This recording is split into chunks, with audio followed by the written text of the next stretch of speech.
नमस्कार दोस्तों। निधि वन को वृंदावन के रहस्यमय स्थानों में से एक माना जाता है। यह हरे भरे पेड़ों वाला एक घना जंगल है। मुख्य रूप से तुलसी जैसे वैष्णव धर्म में एक पवित्र पौधा माना जाता है।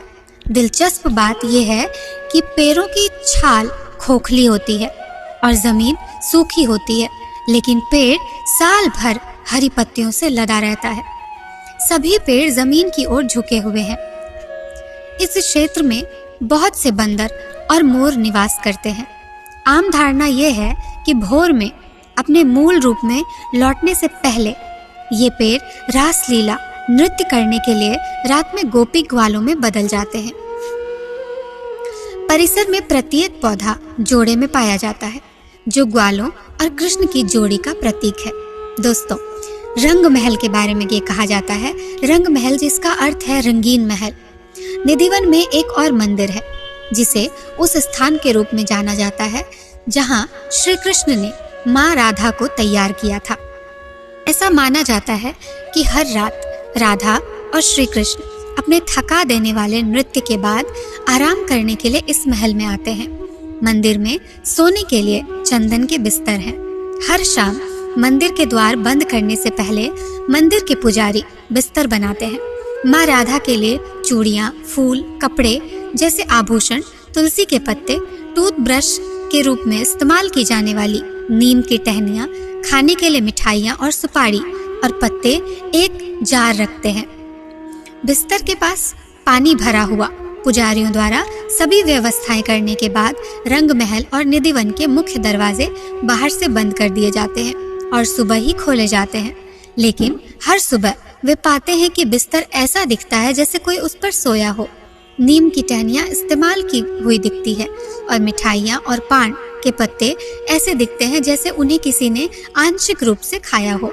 साथ ही चूड़ियाँ, फूल और कपड़े भी अस्त व्यस्त मिलते हैं। सूरज ढलने के बाद किसी को भी मंदिर परिसर में जाने की अनुमति नहीं है। ऐसा माना जाता है कि माँ राधा और भगवान श्री कृष्ण हर रात आराम करने के लिए मंदिर में आते हैं। जो कोई भी रात में क्या होता है यह देखने के लिए निधिवन में घुसने की कोशिश करता है तो मर जाता है या फिर अपनी दृष्टि से मानसिकता खो देता है। हालांकि निधिवन के आसपास बने घरों से क्षेत्र का दृश्य दिखाई देता है, लेकिन कोई भी ऐसा करने का प्रयास करने की हिम्मत नहीं करता। आसपास रहने वाले कई लोगों ने अपनी खिड़कियां ईंटों से बंद कर ली है और जिनकी खिड़कियां खुली हैं वे भी शाम को अंतिम आरती के बाद उन्हें बंद कर देते हैं।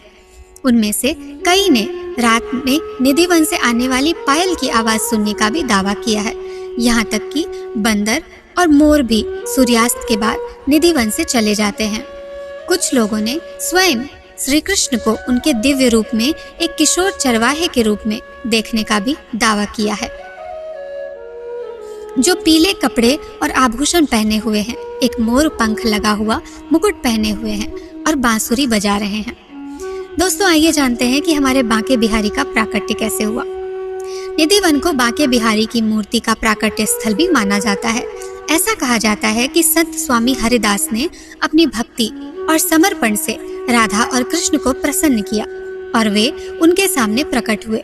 बाद में माँ राधा और श्री कृष्ण दोनों ने हरिदास के साथ रहने के लिए बांके बिहारी नामक एक मूर्ति बनाई। कुछ वर्षों तक बांके बिहारी की पूजा निधिवन में की गई, फिर उन्हें एक अलग मंदिर में प्रतिष्ठित कर दिया गया। दोस्तों, आपको ये वीडियो कैसी लगी प्लीज हमें कमेंट बॉक्स में जरूर बताइएगा। तब तक के लिए राधे राधे।